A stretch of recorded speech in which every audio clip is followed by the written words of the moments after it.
Ćao ljudi. Prije samog podcasta hteo bih da dam par informacija o čemu je zapravo reč. Naime, ja sam bio član književnog društva Orfisti koje je postojalo od 2010. godine i ja sam bio tu nekih 4 godine možda. U tom periodu imali smo veoma plodna tumačenja književnosti, naravno dolazili su ljudi sa svih strana i čitali su svoje tekstove. Uglavnom je bila fikcija u pitanju, znači poezija, proza, nekada i drama, desilo se da imamo i nekoliko eseja i poenta skupova jeste bilo to kritičko promišljanje samog teksta i međusobna interakcija, dijalog između nas ili polilog. Ono što sad želimo da odredimo jeste da napravimo korak dalje, a podcast, pretpostavljam, nam to omogućava u nekom smislu zbog toga što dolazimo do šire publike. Ali naravno šira publika ne omogućava to ako nemamo savremene teme kao što želimo da donesemo, što znači koristimo znanje stečeno na tim književnim skupovima da bismo ih primenili na neke novije, modernije stvari kao što su digitalni trendovi, analize TV serija ili filmova koje gledamo i slično. I poenta jeste u tom dijalogu ili polilogu.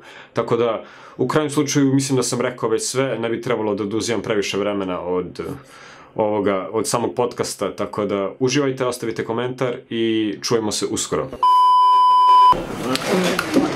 I krećemo. Si li beleš ti? Da, neke teme. Ne znam, nešto što bismo uradili, ali poenta je, znaš da nas je više, onda svako pruži neku temu i onda se diskutuje tamo, ovako kad je nas dvoje, to je ono tužno. Ne znam, ja sam mislio da pričamo možda najviše za početak baš o književnosti i zašto smo se pomerili sa Orfista koji su bili taj live performativni ne znam, događaj na nešto što bi trebalo da može da se deli, što može da se gleda i sa strane i da to ne mogu da prisustuju ljudi koji nisu fizički prisutni na samom skupu. Pa da, taj neki vid šire interakcije. Pa da, i mislim kako se uopšte to pretvara u nešto što čime mi možemo da doprinesemo svetu, generalno, a da koristimo otprilike iste veštine koje smo koristili do sada. Mislim, kako se koncept Orfista pretvara u nešto što je možda ne više interaktivno, ali više pristupačno. Da, u tom smislu. Pa mislim, komunikativne sposobnosti su one koje su nas dovele do toga da na kraju diskutujemo o književnosti, a potom o svi ostali stvarima. Da. To je taj ključni deo. Pa ne znam, ja sam na kraju pitan da li je tu na kraju bila važna uopšte ta komunikacija između nas, ljudi koji smo osnovali Orfiste, ili je bilo mnogo bitnije to kreiranje nekih književnih dela uopšte, da li je tu bilo bitno pisanje te proze i poezije. Da li je to bilo važno ili je bio važno samo taj čin komunikacije. Znači, šta je to, možda je ljude dovodilo to da će imati priliku negde da prezentuju te nove stvari koje su napisali ili bilo šta, ali da ih je držalo prisutne na Orfistima, to što se samo dešava tu. Mislim, jer na kraju niko od nas više nije toliko aktivno ni pisao, ali je dosta ljudi koji nisu pisali i dalje bili povučeni time da prisustvuju i da dele to što znaju, taj upravo komunikacijni deo da dele sa nekim drugim ljudima. Mislim, ti si došao malo kasnije pa kontam da je tvoj doživljaj Orfista je bio drugačiji nego što je bio naš. Da, mi smo počeli da pišemo tako što smo čitali po kafanama. Ne znam koliko je... Taj bohemski val. Da.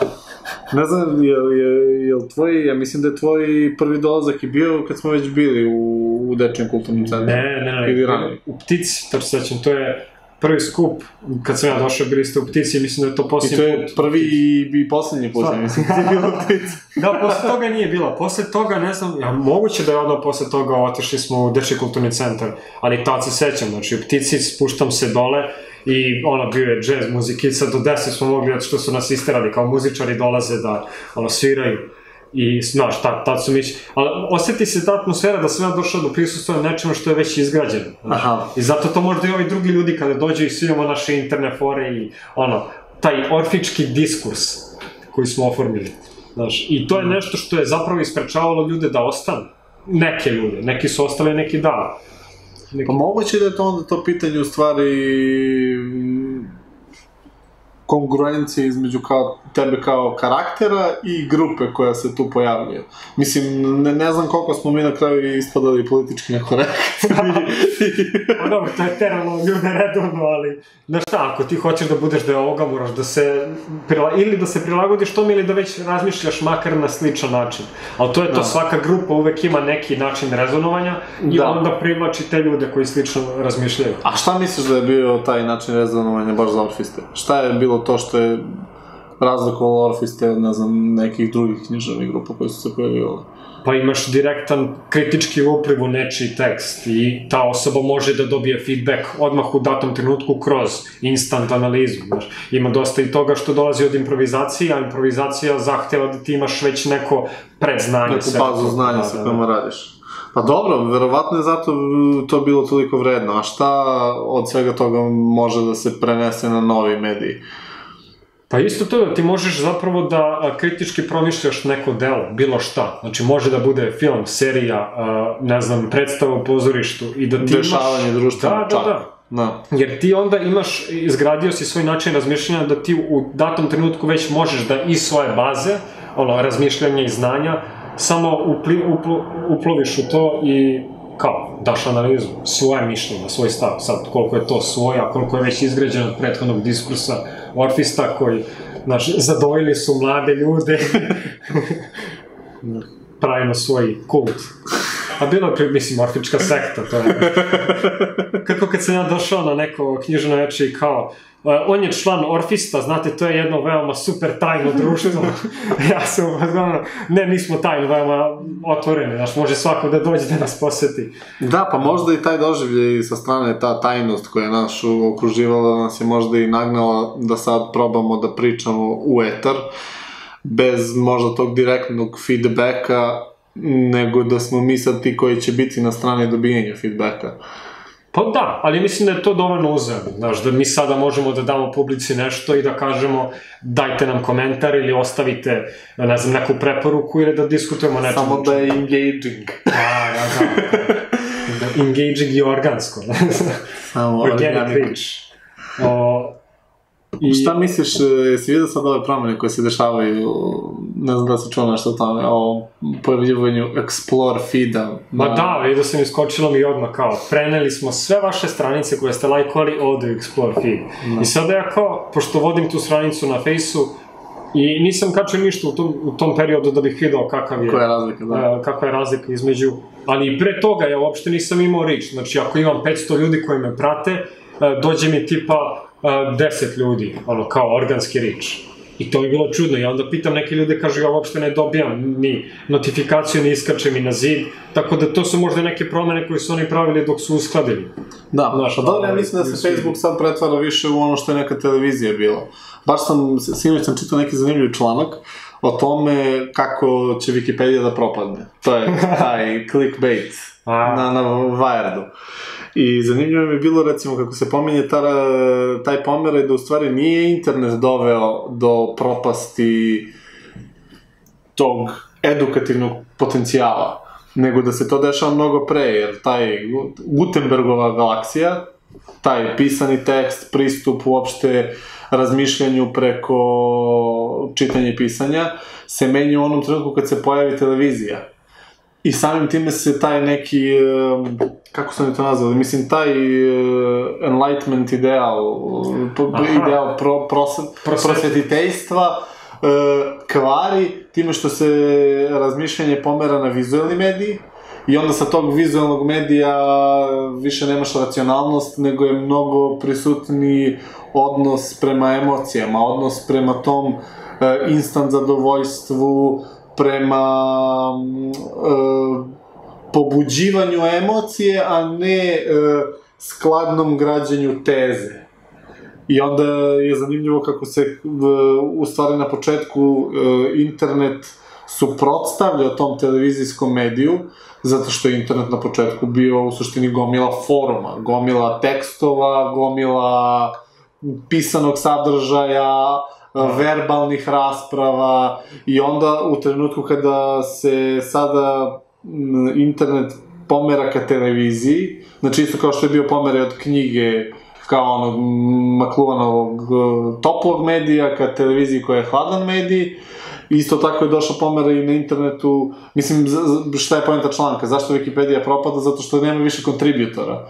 Niko više ne želi da gradi bazu znanja i pretpostavljam sad bi Musk rekao kao to su te nove paradigme, postmoderno stanje gde se dešava to, da nema više velikih istina i da ne postoji ta želj za znanjem. I meni je zanimljivo, recimo, iz moje te neke perspektive koje se više tiče, ne znam, spiritualnosti, te neke velike teorije religija, tih nekih znanja koje su nam potrebna, da se pomera više istina ka to nekoj performativnosti, tebe kao osobe, znači, pomera se više ka tome šta ja sad radim, šta ja sad osjećam, čak ne više ni toliko šta ja mislim, nego šta bih ja voleo da drugi osjećaju kad mene vide. Da, znači na vizualnom nivou ti je sve. I da se pomera baš na vizualno, zato što sad, znači, internet je onda to nešto što se protivi televiziji i onda se pojavljuju društvene mreže, koje na društvenim mrežama, znaš, on bi sam da šljaka najbolje vizualni sadržaj, to su prvo bile fotke, sad kako se sve više i više podiže ta veština i taj nizak prag kreiranja, pojavljuje se, ne znam, mogućnost da ti kao sa jednom kamerom i mikrofonom možeš već da snimaš nešto što ćeš nekome prikažeš. I onda, iz te perspektive, se opet pomera od tog tekstovnog ka vizualnom, a vizualno ne može da misli. Vizualno mnogo teže uobličava taj način racionalnog mišljenja, koji se sastoji od teze, protivteze, sinteze, antiteze i kako već, mislim.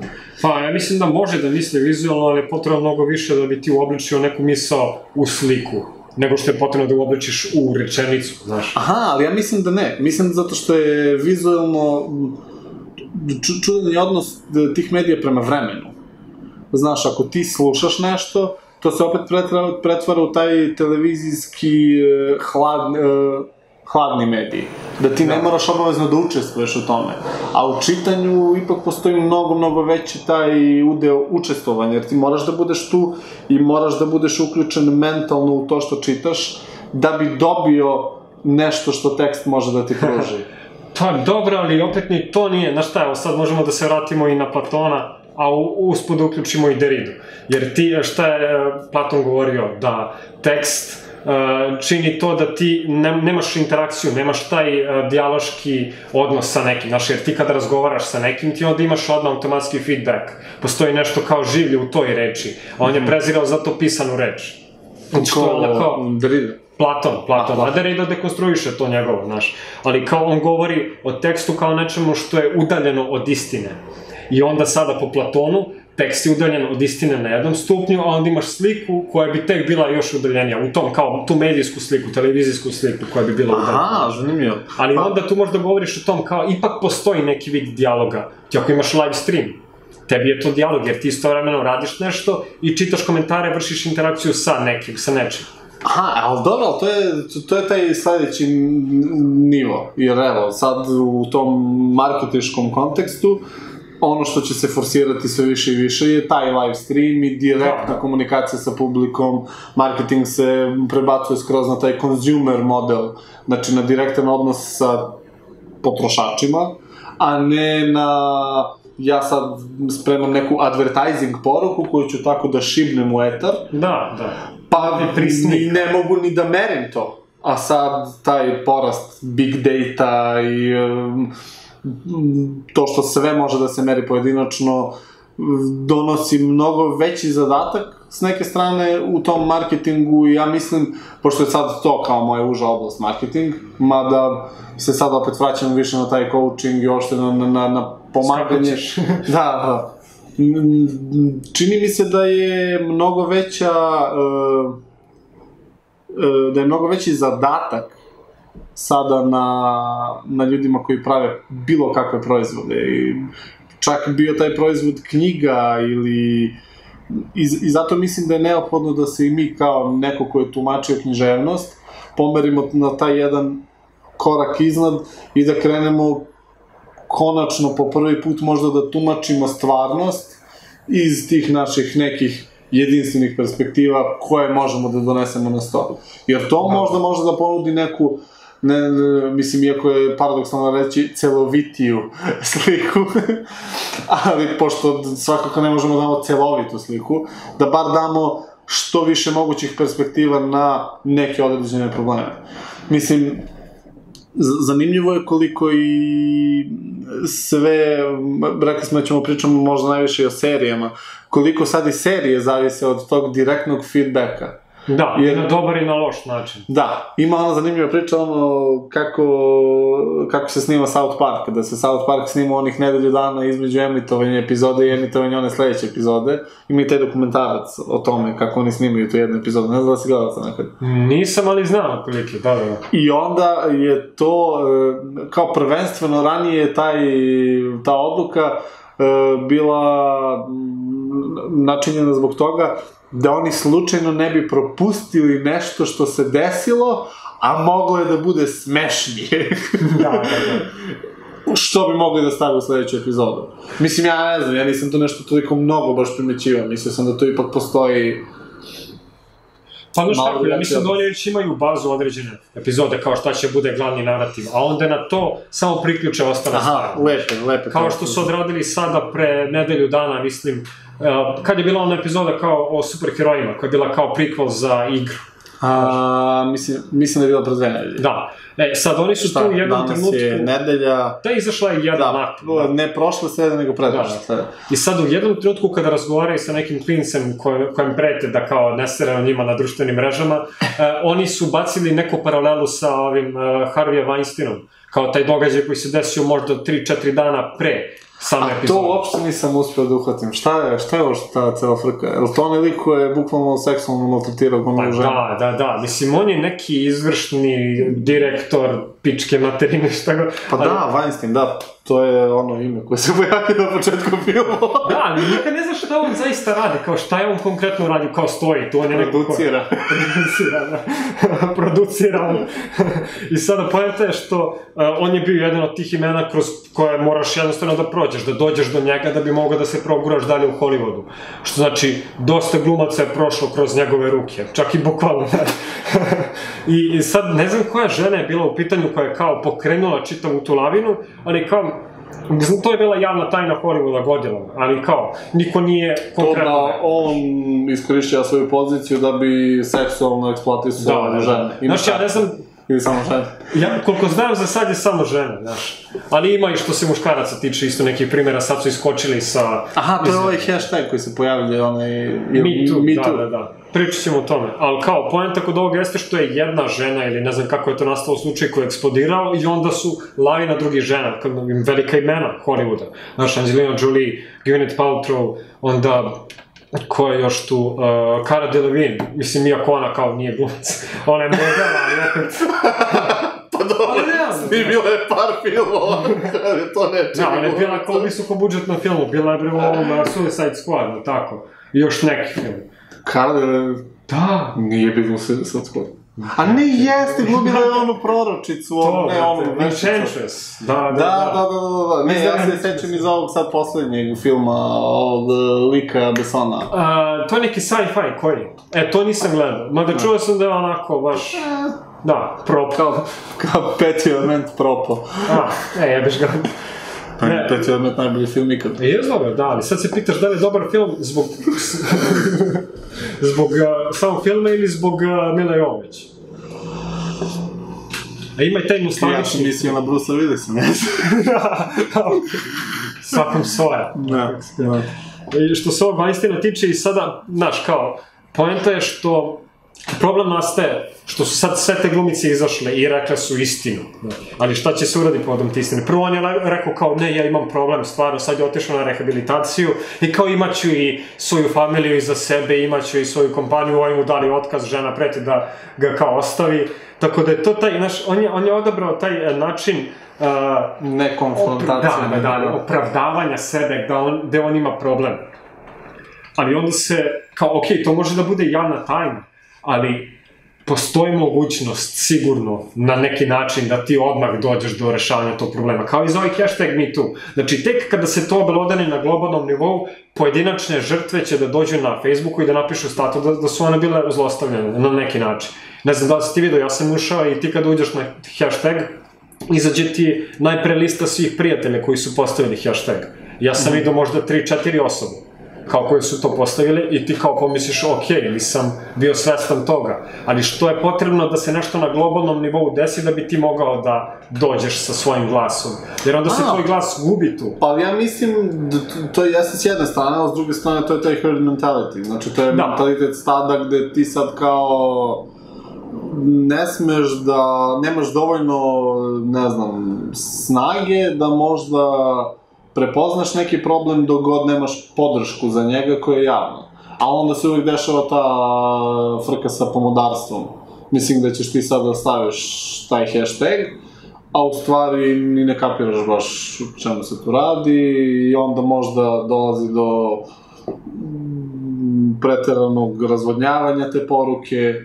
Pa da, mislim, to je problematično gde kao u tu frazu, u tu sintagmu seksualno uznemiravanje ljudi svašta smeštaju i onda neke žrtve koje su zaista bile, ne znam, zlostavljane na određen način, silovane, one staju u istu ravan sa nekim ko će da okači to zato što mu je neko na ulici, zazviždao za njim. Znaš, jer kao ja ne znam da li... Hoćeš da kažeš da to nije seksualno zlostavljanje? Pa nije seksualno zlostavljanje, to jeste uznemiravanje, ali, znaš, kao...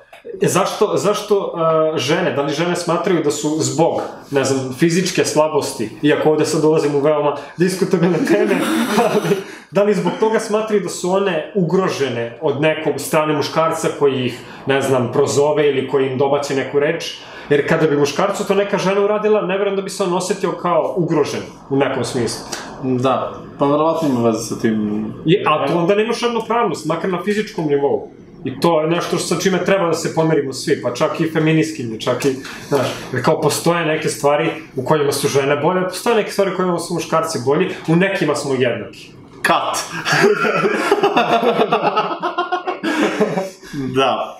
Pa dobro, zanimljivo gledište. Ja mislim da ću da sačuvam moje gledište za neku drugu epizodu. Ja mislim da smo, pošto moramo da sečemo na pola sata, a sad je 22 minuta, hoćeš da sad sečemo? Ajde. Pošto je pao mrak... I bi svetlo. Odlučili smo pređemo sa teme feminizma na neke malo sigurnije vode, pa ćemo pričamo o Netflixu. Pa da, mislim, Netflix, niko od nas nema nalog, nažalost. Nema se para, Ali svi gledamo serije sa Netflixom. Da, jer imaju koje čudno dolaze na naše računare, nekim misterioznim putovima. Mi ne znamo kako se to dešava. Postoje neki dobročinitelji. Ta serija dođe, ja ne znam, ja si je samo gledam. Sad, oni su povećali, inače, cene usluga. Ja mislim da nije čak ni... Ne, za US region, za kao Evropu, za nas se ne menja, znači to je 8-10 evra, 12 evra. Ali pojenta je što ipak... Kako je bilo u Americi? Pa bilo je, ne znam, po dolarima, $6-7, tako nešto. Kao $7 mesečna pretplata za sve serije, sve... Ne, to je bilo onaj low tier, gde ti nemaš full HD, znači... Nego imaš 720. Pa da, ili 720 ili 480, tako nešto, ne znam. Stvarno? Ja mislim da imaju tu opciju. Po tome su razdvajali... Da, jer ti ako hoćeš full HD, jebi ga, znaš. Ali, znaš, nekom to nije potrebno. Da. U krajnjem slučaju. A ja mislim da sad... Jer gleda serije na, ne znam, na telefonu ili na digitalnu. Ali ljudi gledaju, ja ne bih mogu, ja ne mogu da gledam ništa na tabletu ili tako nekako. Ja sam, dok sam bio, kad sam izašao iz srednjoškolskog, to je iz fakultetskog doma, sam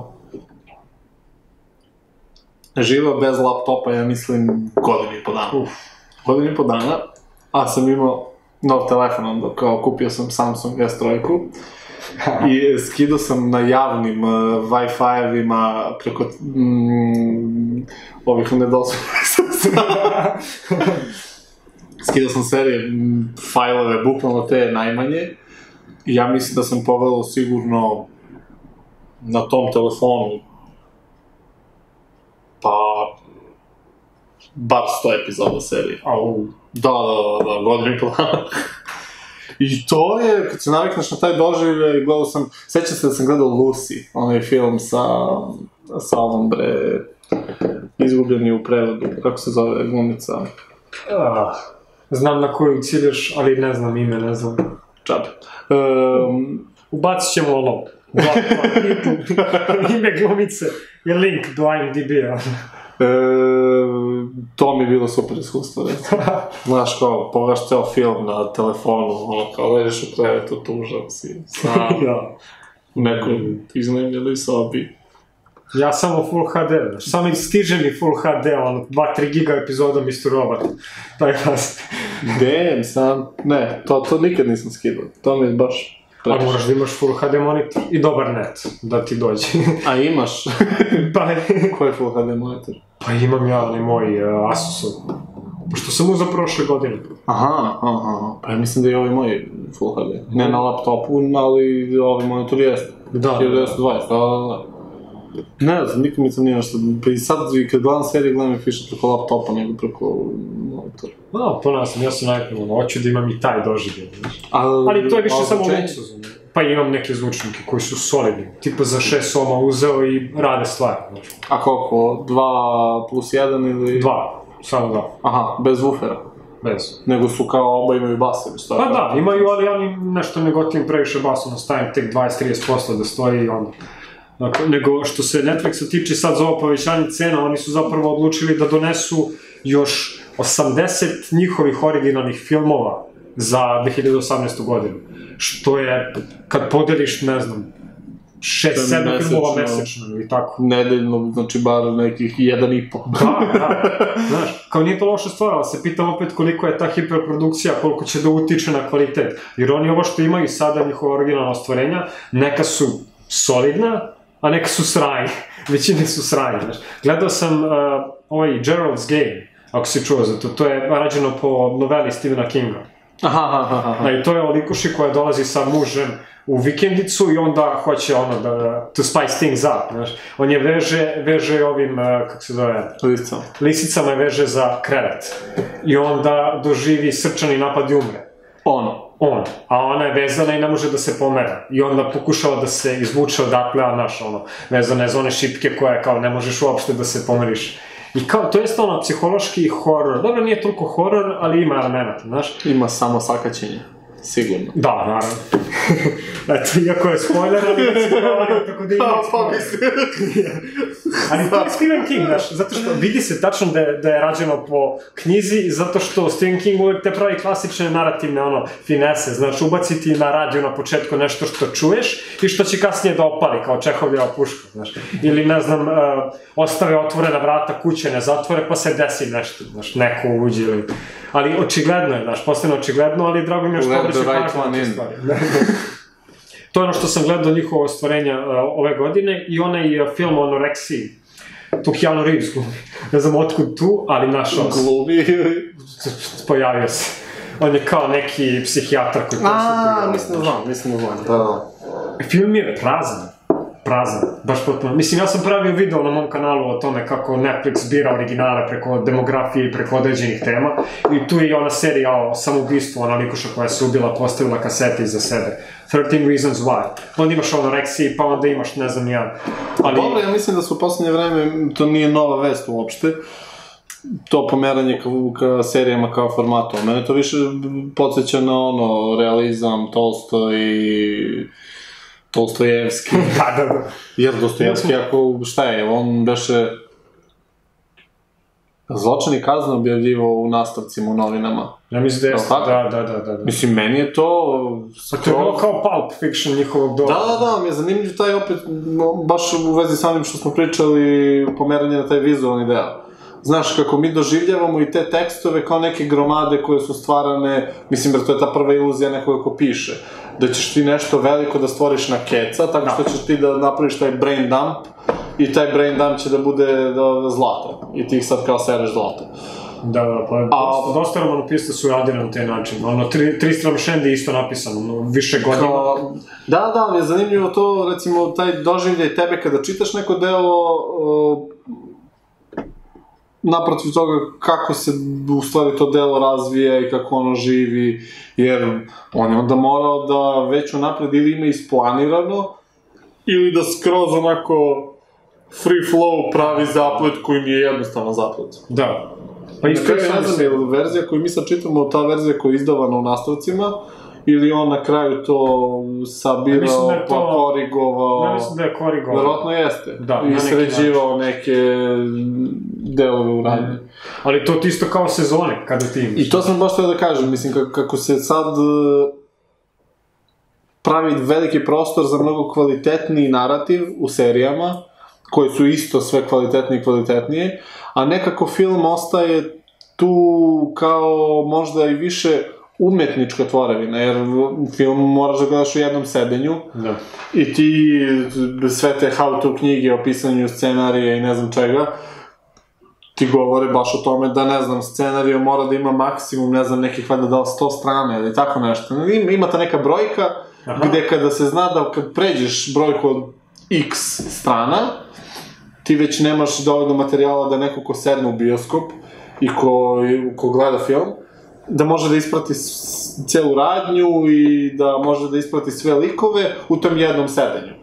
Koje je otprilike tih nekih sat i po vremena. Pa prave sad neke variacije, mislim, zato što oni ne uspevaju da sve snime što treba i onda imaš ove director's cut ili posebne edicije i sve to što izlazi posebno na Blu-ray. Kao to ti je neki finalni doživljaj. Ali ti onda imaš dve verzije filma, jednu koju si gledao, koju si smatrao kanonskom i druga koja je dopunjena nekim dodatnim scenama koje mogu da bolje kontekstualizuju sve. Isto kao posljednje epizode, kao in my universe I'm canon. Da, mislim... To se ti, ali ajde, što se tiče Netflixa i njihovih serija, dosta sad njihovih serija su bazirane na ovim superherojskim franšizama i to meni nisam gledao. Makar, ne znam, Jessica Jones i te varijante, iako Jessica Jones i važi za možda i najbolju njihovu seriju tog tipa. Aha, ne znam, ja sam probao da gledam nešto malo, bio mi je zanimljivo onaj Daredevil ili tako nešto, ali... A onda znam da su sve njih sad uvezali zajedno u jednu seriju. Da se pojavljaju i Jessica Jones i Daredevil i još neki likovi iz tog univerzuma. Šta je beše, gledao sam možda još malo nešto Arrow? Ne znam, ne znam da li su, više ne znam ko je odakle, razumeš, to je toliko... Možda je to čak bila i, ako ne prva, bar jedna od tih prvih serija. Da je prvo se pojavio Arrow, pa onda ovaj brzi lik, kako se zove onaj lik, što je mnogo brz. Brzi Gonzales. Ubacit ćemo sliku lika, brzog lika.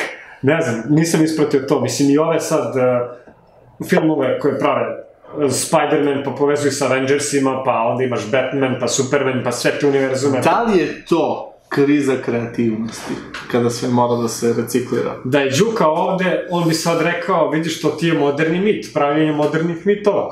To je teza koju bi on veoma dobro mogao da razradi, a mi krademo od njega sada, jer nije tu, ali jeste, zbog toga što ti imaš različite verzije mitova i od isti su superheroji u pitanju, ali u ovom univerzumu se desi ovo, u drugom umru, u trećem, ne znam, ubiju, iako ne bi trebalo da ubiju nekog.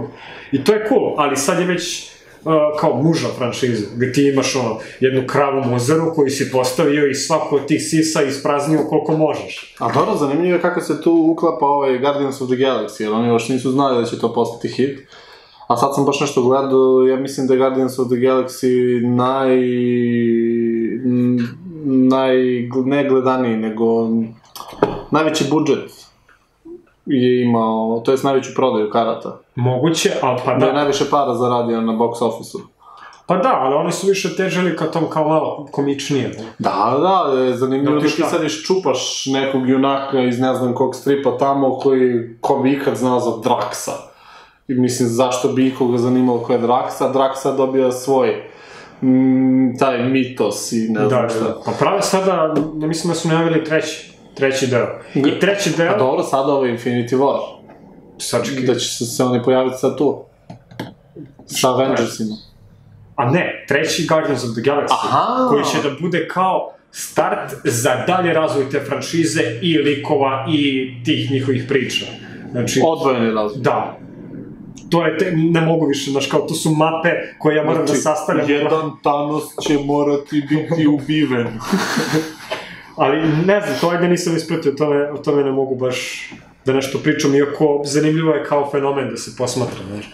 Nisu to nužno loši filmovi, neki su okej, neki su malo bolji. Meni je Spider-Man, Homecoming bio solidan film, znaš. Da, ne znam, nisam gledao Homecoming, ali gledao sam sve ove ostale...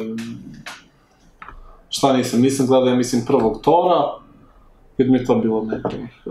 Da, Ne. ja samo taj gledam. Iako sad Ragnarok ne mogu da dočekam. Aha! Jer mi to izgleda već next level.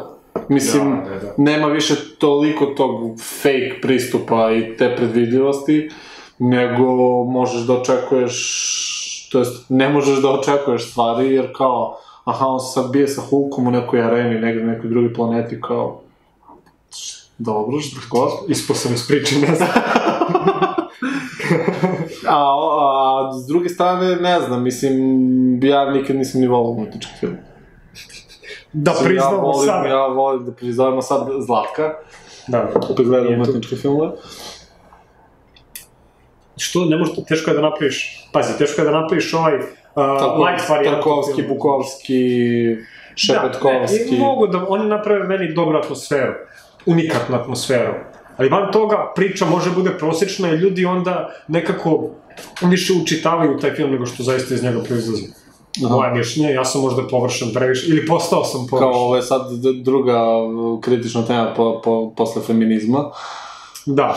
Da. Ja ne volim umetničke filmove koji nemaju priču, mislim, meni je taj narativ izuzetno bitan. Da, pa mislim, to je, zbog toga smo i ovdje. Iz tog odnosa, to mnogo mi je zanimljivo bilo, ja mislim da je jedan od tih dobrih umetničkih autora, koji je dosta prevođen posle i na film, Graham Greene. Onaj Treći čovek, ne znam šta je još bilo. Ima dosta njegovih knjiga koje su prevedene na film, a ima, ja mislim, čak i neke knjige koje on pisao nakon što je pisao scenarije za film. Ali to je taj odnos, verovatno. Ja baš mnogo volim pristup toj teoriji pisanja koje ulazi malo u tu self-help priču ovog Stevena Pressfielda. Da. On je pisao onu kao history fiction. Ono je Tides of War, mislim, kako je, Plime rata, mislim, da je prevedeno kod nas, o bici kod Termopila, o Spartancima. Da. Ja mislim da je to baš kod nas bio ono najveći mogući Lagunin hit pre nekih 15 godina. I nama je razredna moja koja je bila istoričarka, jer nama je preporučivala da čitamo to kao nešto što bi nam donelo na neki način približilo tu eru tog doba. A njegov, ja mislim, prvi uspeh je bio onaj Bagger Vance, onaj film koji je posle bio napravljen sa Willom Smithom i Matt Damonom, ja mislim. Ne znam da si gledao to? Ne, nisi. Legenda o Baggeru Vanceu. A on je taj roman, pošto je on, mislim, sada krećem da širim priču, ali poenta je da obično dobri pisci koji znaju da ispričaju priču, ovi moderni malo, su imali iskustva sa pisanjem scenarija. Gde tebe to iskustvo pisanja scenarija vuče u to da ti kao one klasicističke norme i taj američki hero's journey koji te oblikuje da ti moraš da imaš taj prvi, drugi, treći deo priče, da se u prvom obavezno desi to, u drugom obavezno to, i na neki način ispunjavaš očekivanja svojih gledalaca / čitalaca, a na drugi način to ti daje onda prostor da se sa tim istim očekivanjima igraš i izneveravaš ih i tako. I onda je ta fora sa Pressfieldom bilo to što je on bio prvo hteo da postane pisac, isto kao ja, onda je postao copywriter, isto kao ja. Sad vidim ličnu povezanost. A onda je posle pisao scenarije za filmove, pa je opet bio copywriter, pa je opet napisao još jedan roman, ali kaže da je taj prvi roman neko đubre koji je napisao, ali je bio izuzetno srećan kad je uspio da iskuca taj The End. Pa, ja sećam se da je to pominjao onaj njegovi kao self-help knjizi. Da. I ja samo odatle sam znao da je pisao, nisam znao koliko je on zapravo, da li je pravio filmove ili koji glumci su tu glumili, znaš. E pa jeste, ali mislim, da li on nekog King Konga bio scenarista na nekom od tih prvih King Kongova, ko je baš bio flop. Što se tiče koliko je zaradio u bioskopima, ali meni zato taj pristup nekako mnogo više ne pije vodu, mislim, on jeste možda malo populistički, ali ipak i iz ovog iskustva, iz coachinga i ne znam, tog self-helpa i generalno ličnog razvoja, čini mi se da ipak postoji ta neka matrica, ta arhetipska, koju svako od nas doživljava kada pokušava da priča priču samom sebi o samom sebi.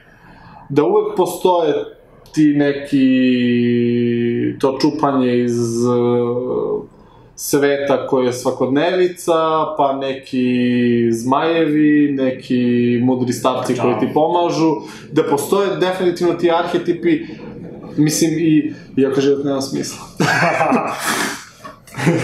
To je kraj priče. Kad? Ali opet, ne znam, tu imaš ljude kao što su Tarantino koji uzmu i potpuno samo naprave obrt i on će da ti izmesti hijerarhiju, on će da ti napravi, haos u hronologiji filma. Znači, i ti kada gledaš Pulp Fiction... Ali samo hronologiji, ne u Hero's Journey. Da, ali on ume dobro da ih parodira prenaglašavanjem određenih osobina. Uvek to radi, znaš, on je samosvestan što se tiče tih pravljenja likova. On zna da napravi lika i kaže ovo će bude tipski lik, ali ja ću da mu dam svest o tome da je tipski lik. Da. U tom smislu. On jeste jedan od mojih omiljenih, šta sad, režisera ili već autora filmova. Pošto on, ja mislim, i radi sve na svoje filmove. Da, ali to je jedan od tih hiperproduktivnih ljudi. Kao Louis C.K. Ja sad dok gledam ovu njegovu seriju, ja vidim da je on, znači on je mašina, stvarno. Nisam mislio, on ti dele kao debeljuca koji je... Ali jeste on mašina koja je imala podmazivanja i štelovanja koje traje samo 30 godina.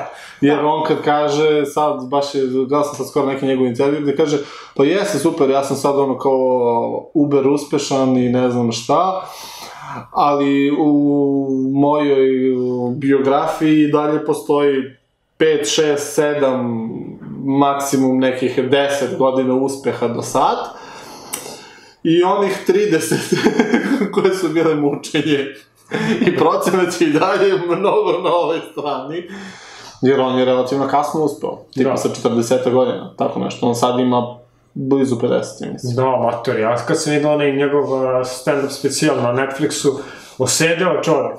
Aha, to je ovaj poslednji, sad neki novi. Ja mislim da taj nisam gledao još. Sački, ove godine, mislim da je, najavljena su 2. Jedan je izašao, ali ja drugi još čekam. Ali taj Netflixov nisam gledao. A, to je od ove godine, posljednje što je izašao. Mislim da sam gledao samo one HBO-ove i one koje sam bio zdavao.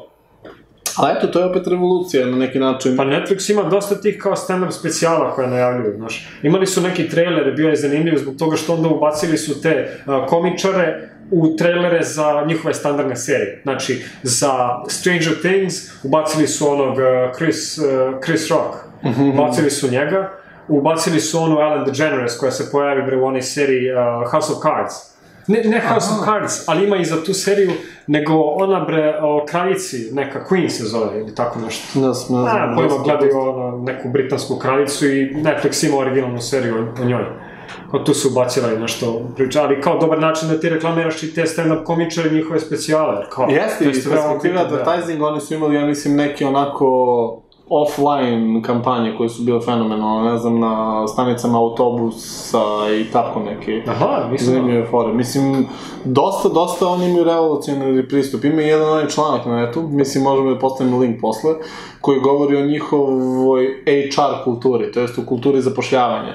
I ta cela njihova kultura njihove kompanije se zasniva na tome da se podrazumeva da kada ti dolaziš u kompaniju da si ti jedna zrela, odrasla, odgovorna osoba i da ne mora da se pribegava korišćenju ne znam kakvih sredstava, motivacije, uslovljavanja, bilo čega. Ja mislim da oni imaju politiku da možeš da uzmeš odmor od prilike kad hoćeš i koliko dugo hoćeš. I da je to njihova ono kao klauzula koja funkcioniše. Da. I onda ljudi odu recimo na mesec dana na odmor, ali kad se vrate valjda s toga odmora izuzetno su produktivni i da se na taj način pokriva ta prosečna produktivnost, da je ta prosečna produktivnost ne znam koliko porasla. Mislim, zanimljiva je Netflix priča, oni su, sa čega su se baš oni pomerili, sa prodaje, ne znam čega beše, imali su oni neku primarnu delatnost, nakon koje su pivotirali prema ovim serijama sad. Ne znam.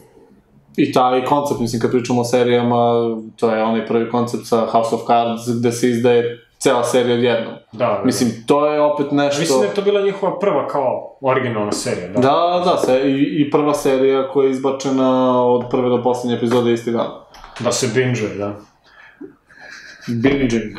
A ne znam koliko sam ljubitelj binge-ovanja, ne znam. Zato što, kada imam, na primjer, ja sam gledao ono Stranger Things i ja sam svaki dan po jednu, maks 2 epizode pogledao, gledam da nekako uskladim s obavezama, iako je to serija koja te vuče da je ti gledaš, ono. Ali ti si očigledno žrtva. Ja, recimo, ne. Da, meni se nekad pokvari to, kada uzmem da gledam seriju, onda krenem i da preskačem epizode, da samo vidim šta će se desiti. Dobro, zato, mislim, to kao spoileri, kad ti neko upropasti doživlje, ja to ne doživljam kao nešto previše značajno. Apsolutno nisam pogledao 7 sezona Game of Thronesa za 2,5 nedelje. Dobro, to je druga stvar. Ali učete, mislim, to jeste nešto. Ajde, za Mr. Robot, jer ja mislim da nam... Šta je s vremenom? 24 minuta. Ukupno. Da, ostaje nam još 6 minuta za ovaj drugi deo. Za wrap up. Da. Trebalo je kao da pomenemo za Mr. Robot, pošto znam da smo nas dvojice gledali. Ovi koji su odsutni, da jesu ne mogu da pričaju, tako da nemaju pravo glasa. I sad, prva sezona je bila odlična, ali je bila postavka priče. Druga sezona je već bila ono, dali su sebi mogućnost da uplivaju u priču i da naprave dobre obrate koji nisu ono klasični Fight Club momenti. Znači, ono se ali meni je to zanimljivo sad, to što sad u ovoj trećoj sezoni se taj odnos tako nekako banalizuje. Znači, sad da sam opet čitao nešto, da sam gledao nešto o tome gde kaže kako, eto sad, ceo zaplet serije će se svesti manje više na to ko je od tih drugih aktera svestan u kojoj meri je Elliot podeljena ličnost. I koliko može da iskoristi tu svest o njemu i njegovoj ličnosti. Gde se on sad na neki način predstavlja kao predmet. Da. Kao predmet koji razrešava, kao Deus Ex Machina. On dođe i on iskodira tako nešto, ono kao s jednom rukom iza leđa i sve super bude i on je tu kao neki mag.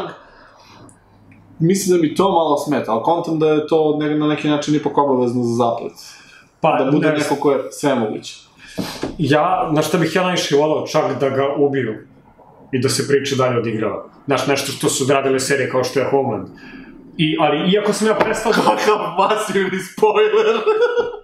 A možda je bolje da... Ne mogu da verujem. To mi je bila sledeća serija koja se...